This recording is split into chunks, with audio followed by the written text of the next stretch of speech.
This is The Art of Breathing by Danny Penman. Chapter 7. Awareness.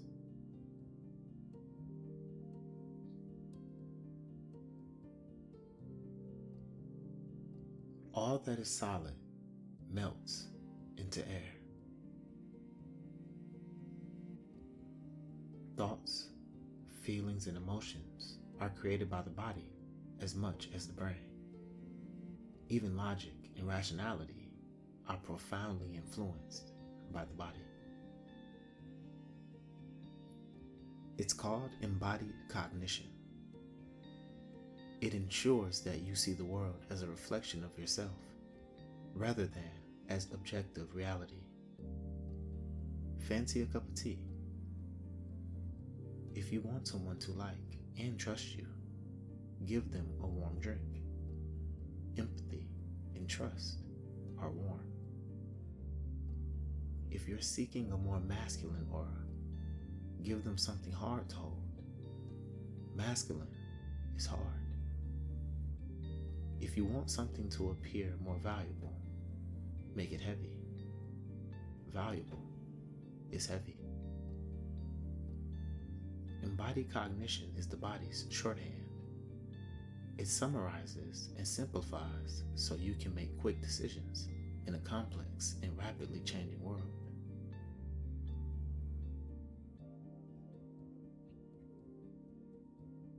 Unluckily, embodied cognition can lock you into negative spirals that lead to anxiety, stress, unhappiness, and exhaustion. A fleeting moment of stress creates tension in the body. The brain senses this physical tension and interprets it as stress. The body tenses a little more. Breathing becomes a little shallower. The brain feels a little more stressed. It's a downward spiral. The same holds true for many other states of mind. The mind is reflected in the body, and the body in the mind. So states of mind and body can all feed back off each other in complex and unexpected ways. When you think about it, it's amazing that we're as sane and well balanced as we are.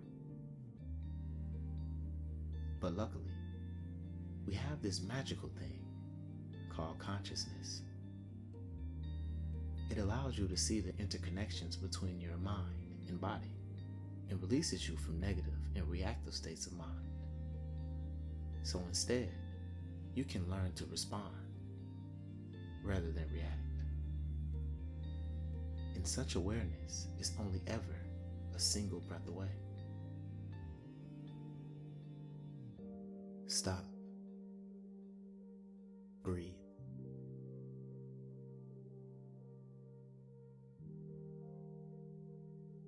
Mindful breathing teaches you that your most powerful states of mind are reflected in the body as physical sensations.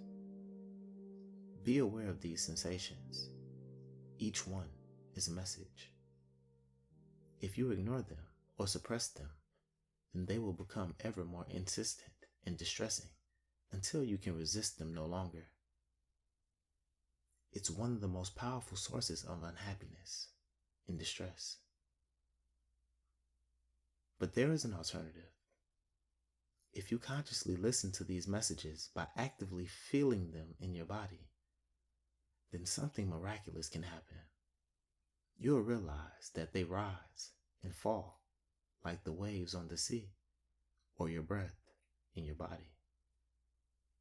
And before long, they'll begin to melt away of their own accord, leaving behind a calmer, happier, and more insightful mind. Listen to your body. Listen to your breathing.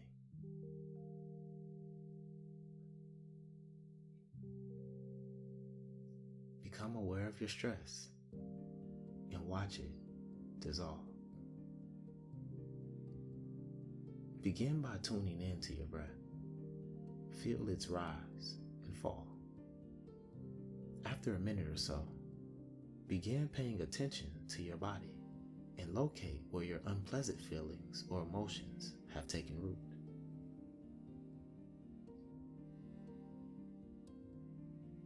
Stress might be found as tightness in your chest, shoulders, or neck. Anxiety as twitchiness in your hands, legs, or stomach. Unhappiness as heaviness in your face. It doesn't matter where they are to be found. Simply tune into them and explore how they feel. Do the sensations feel tight, painful, or achy? Or perhaps loose, exciting, weak, or fleeting? It doesn't matter how they feel. Simply explore what you find. When you realize that your mind has wandered, gently refocus your awareness back on the breath for a few moments. Then begin exploring the physical feelings once again. Notice how they rise and fall. Consciously feel them for a minute or so before mentally breathing into them. With each breath, does their intensity rise before falling away again? Notice how their patterns begin to change and then start to dissolve. After a minute or so, or for longer if you can, broaden your awareness to encompass the rest of your body. Then broader still, to include your surroundings. What can you hear, feel, smell, or even taste? Gently open your eyes. Repeat this practice whenever unpleasant thoughts, feelings, or emotions arise. Mindfulness is the observation and acceptance of your wandering thoughts. Whatever happens, always remember that you cannot fail at meditation. Mindfulness is observation without criticism. When you are meditating, try not to set yourself a definite goal, such as clearing your mind of thoughts or aiming to become happier or more peaceful or content. These are often happy byproducts of meditation, but if you aim for them, you will miss. It may seem like an annoying paradox, but it is also true. When you meditate, you find what you find.